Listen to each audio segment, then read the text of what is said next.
So this graphic was on the screen while Abdullah Mason was getting ready for his fight. He cooked the dude that went 12 rounds with Rolly Romero. His name was what? Something Hymish. I forgot his first name. But Tim Bradley, he was making comparisons, and look, I told you already, as Gervonta Davis is getting closer and closer to retirement, people are going to start. It's going to be like the LeBron or the Canelo effect, where people start looking at all of the asterisks in their career and the mystery in their history. Now, two Tank Davis videos in one day is crazy. I understand that, but this video is more about the narrative and more about the up and comers, because to be honest, not enough people are making video. Everybody's just like too busy glazing to give credit where credit is due and to be realistic. Now, Abdullah Mason, he fought a hell of a fight against a guy who was trying to swarm him. He showed him a bit of a different look. He was way more active, a lot younger, tough.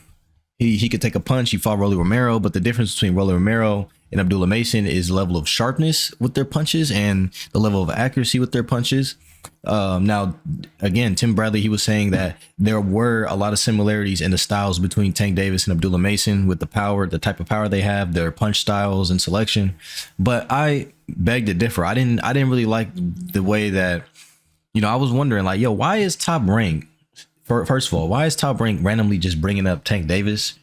Where is this coming from? I don't know if they're just sizing him up like, hey, this could be a potential matchup, which I don't think that's possible. I think that, Abdullah Mason, yeah, he's in line for a title shot.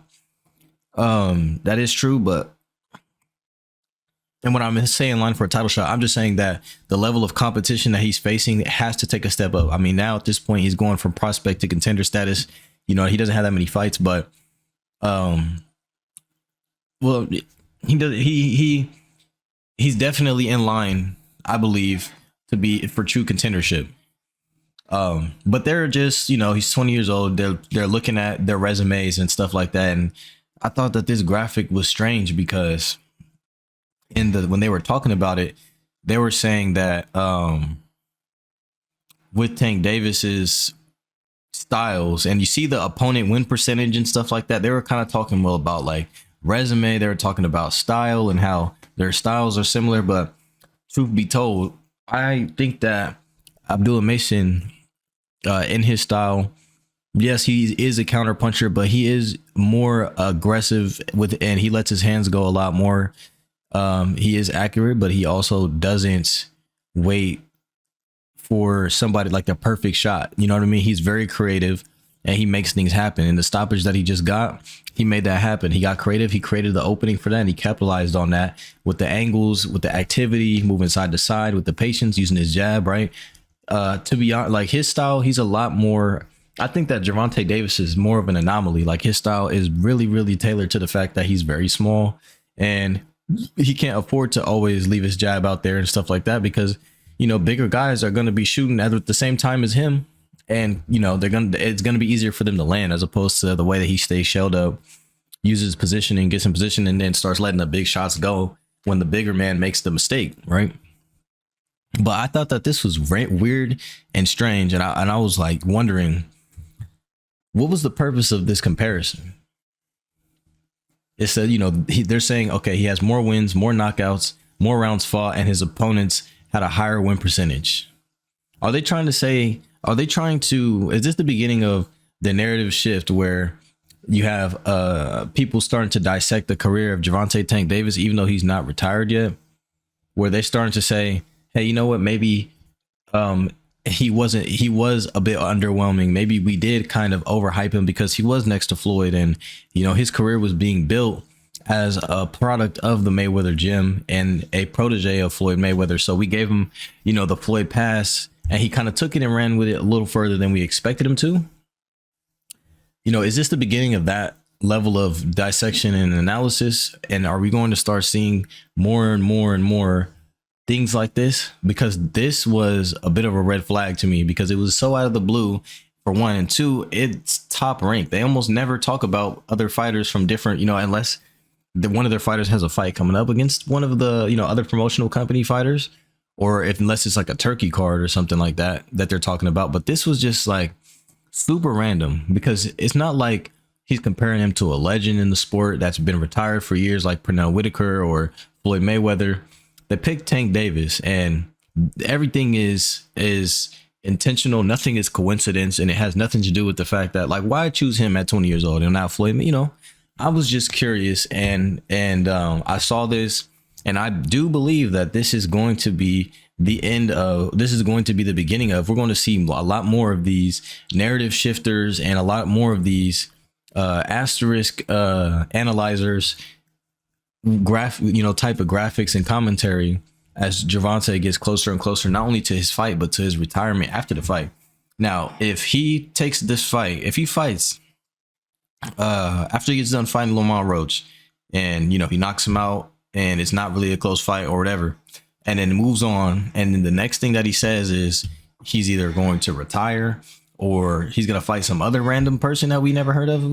And again, Lamont Roach, we've now because that he's getting proper coverage, we're learning about his pedigree and his history. But see, that's the thing though. You can only do so many of these things before the fans start getting fed up, because not every fan of the sport is going to want to have to do intense research on your opponent to decide whether or not they're valid or not. You know what I mean? Yes, this is about boxing, but this is also the entertainment business. And if the opponents themselves are not on the level of competition that we feel as though that you should be fighting, which is Shakur, Devin, at this point, even Keyshawn Davis, he's worked his way to become, you know, the style bender himself. He's fought different styles. He's going through the style gauntlet, just like Bud went through, right? His mentor. If you're not going to be doing these things, then we kind of don't really care to see who's next.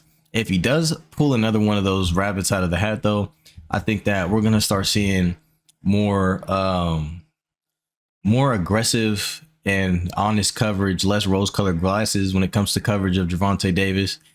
And I think that this is the beginning of that. I think this was the Top Rank dipping their toe in that and saying, hey, you know what?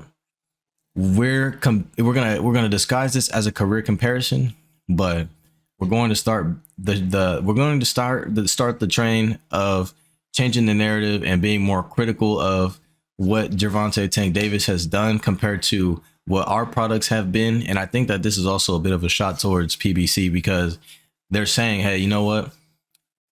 At age 20, this is who they had, this is who they had fighting over there. Like, this is almost like a bit of an advertisement for Top Rank to say, hey, come over here because we're going to have you fighting against opponents with a higher win percentage. You're going to get more rounds in. You know what I mean? We're going to set you up for success, but we're also going to challenge you. And they're saying that even with the resume that Tank Davis had or doesn't have, whatever, he was still able to get a world title at 22, 2 years later. And the commentary was saying that Abdullah Mason, it's time for him to step up. It's about time for them to start putting him in the ring with some more dangerous competition.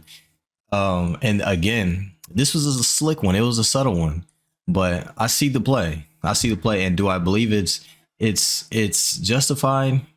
I think it's a bit overdue, but at the same time, I think that it's the beginning of people starting to be more and more critical and honest of Gervonta Tank Davis's career.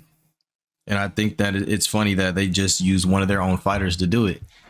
Slick one. It was a slick move, but it was a smart move from Top Rank.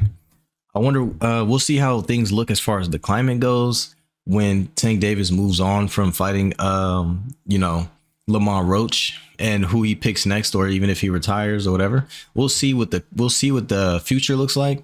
But if he does come back and tries to pull a rabbit out of a hat again, I don't think it's going to look good, just based on the fact that we're starting to see little things like this pop up in mainstream media on ESPN. You know what I mean? Matter of fact, which is crazy.